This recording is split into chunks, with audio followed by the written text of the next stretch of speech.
What's up, guys? What's happening? Over here in the corner, I got the 3DR Solo. Got my transmitter over here. You're going to need two things for this. The first thing you're going to need to do is you're going to need to go to the Ublox website, download uCenter, okay, configurator. Once you have that installed on your computer, it's going to come as a zip file, so you need to unzip it, then install it. Then you're going to go on Google. You're going to download Mission Planner.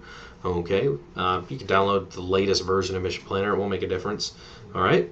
Once you have both of those installed on your computer, the first thing you're going to do is come down here. You're going to open up Ublox. And we will drop this down here. I'm going to close that. We'll also close this. We'll minimize it. That way it's out of the way and we don't need it in the way, right? Okay, so next up. We're going to turn on the transmitter. If you guys can't see that, doesn't matter. Just turn on your transmitter for your 3DR Solo. Then you're going to turn on the drone.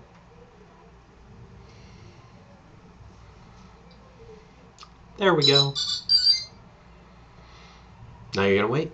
You're going to wait for them to communicate with each other. Then you're going to come down to your Wi-Fi settings down here at the bottom. And we're going to wait until we see the Solo pop up. Han Solo.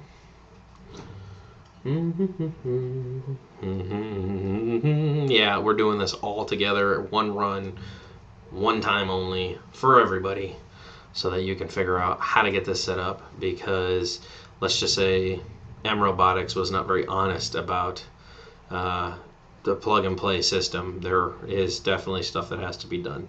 So let's refresh the network. Should have it by now. There it is. Solo link.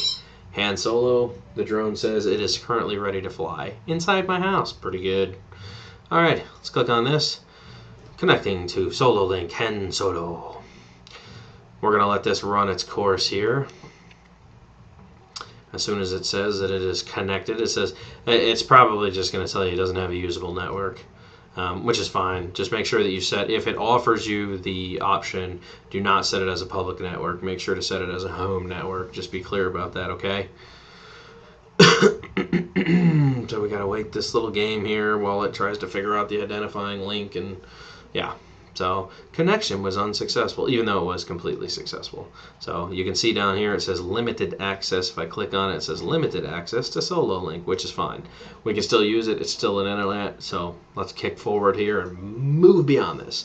You ready? The next thing you're going to do, now that I have access to it, even if it is limited access, it understands that it's some type of router. Okay, so the next thing you're going to do is you're going to come over to your start menu and you are going to start Mission Planner. Let me be clear about this. This is a very advanced software for planning missions for Pickhawks and all that fun stuff. Do not mess with anything that you are unsure of. If I had my video stream going, I would configure it right now, but I'm not going to, so I'm going to hit no. We're going to let it go through all the parameters. It is about to communicate with the Solo. Remember, all this is happening through Wi-Fi, so you can see it's communicating with the Solo. If I pick the Solo up and lean it forward, you can see that it's moved the horizon. So, all right. Pre-arm need 3D fix. EKF warning. EKF warning. So there you go. See? Messing with things. When you mess with things, they go a little awry. But anyways, moving forward. Okay? So I'm going to pull this down a little bit. One thing I can tell you is do not mess with anything that you are unsure of. Do not play with anything. Do not push buttons. Do not do anything that you are unsure of. I hope that's clear. The first thing you're going to do is go down to your keyboard and you're going to hit Control F. Control F. It's going to pop up a serial key window. And what you're going to do is you're going to go find MAV serial pass. I'm running my mouse over it right now if you guys can see that on the beautiful screen. MAV serial pass. I'm going to click on that. MAV serial pass. Hey, boom. Nothing looks like it happened, even though it did. In the background, it actually changed something. Okay? You didn't see it, but trust me, it happened. Now you're going to go down, minimize the window, leave Mission Planner running. Now you're going to come down to Ublox. We're going to open up uCenter. This is the next step. Okay? What you're going to do is you're going to come over here to this little arrow key on the screen. You're going to push that button. You're going to go on a network connection. You're going to create a new network. The new network that you are going to create is TCP : 127.0.0 TCP://1:500. Again, that is TCP://127.0.0.1:500. As soon as you click on that, you will notice that it is going to start communicating with the GPS, the Ublox unit. You'll notice that down here on the screen, you will start seeing telemetry data. Here we go. 3, 2, 1, click. Booyah. We have telemetry data. So, we're not done yet, guys. There's more. Do you see how it's not a plug-and-play system anymore? Okay. So, shame on you, M Robotics, for not making this plug-and-play like you swore it was when I went to purchase this unit. All right. So now we're going to go down to the view up in the left-hand corner. You see where it says view? I'm moving the mouse. View. And then we're going to go down to configuration view. We're going to stretch this out so that you guys can see it a little bit better here. Okay. The next thing I'm going to do is go to CFG configurator. Okay. Once I have this up, you will see it gives you some options here. Revert to default configuration is what you are going to set. So you're going to click until that's highlighted. Okay, so click. I'm not going to do it because I've already done it, but I'm telling you how to do it. Click so that's highlighted. Then come all the way down here to this little send button and hit send.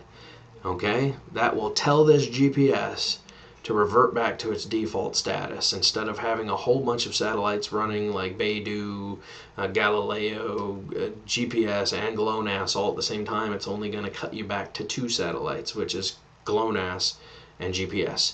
Okay, so once you've done that send, now you want to check to make sure that everything went correctly. So what you're going to do is you're going to come down here to GNS config. You're going to click on it.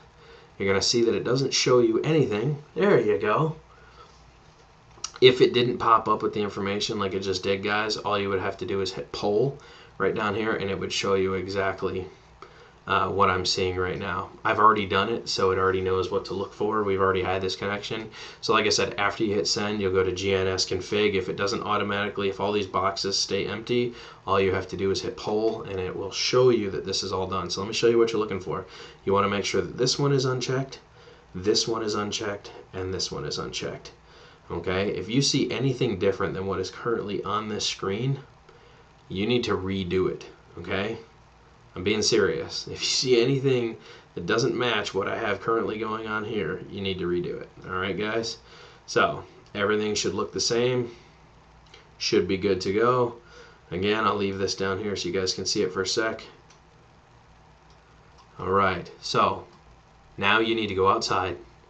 Take your drone out there. You can power it down. You can power cycle the battery if you want to. Take it outside and do a compass calibration, a flat level calibration, and IMU calibration across the board. Okay, it will document all that new information with the Ublox unit, and you're good to go. Take this thing out and fly it. Guys, I'm sitting inside my house. I have 11 satellites right now. I can take off.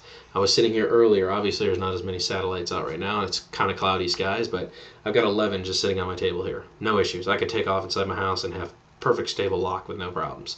I had 15 or 17 just sitting on my table, and every time I started up, within probably 8 seconds of starting, it's already got 9 to 10 satellites inside my house. So imagine how well this would do outside. Very, very good little GPS system. But I'm a little depressed that M Robotics wasn't honest with me. The sales rep could have been a lot more honest with me, saying that it was a, oh yeah, just plug it in and go, you're good to go. Apparently, if you run more than 2 types of GPS at the same time, it will actually bog down the CPU, the processing inside of the Solo. So essentially, if it could handle it, it would. But you know, apparently it's too much for it. So you can it'll function with 3 different types of satellites up there communicating with it, but it prefers 2. So GPS and GLONASS are your best friend. I have seen people say that you could leave Beidou active, but definitely turn off European Galileo. So you can run 3 types. Apparently it will maybe sometimes skew out the CPU just because it's tons of processing that's happening. But like I said, guys, safety bet, you probably just want to activate GPS and GLONASS and call it a day. So anyways, I'm done. If you guys need any help, go ahead and description below, and we can talk. And if you have questions, feel free to send me those.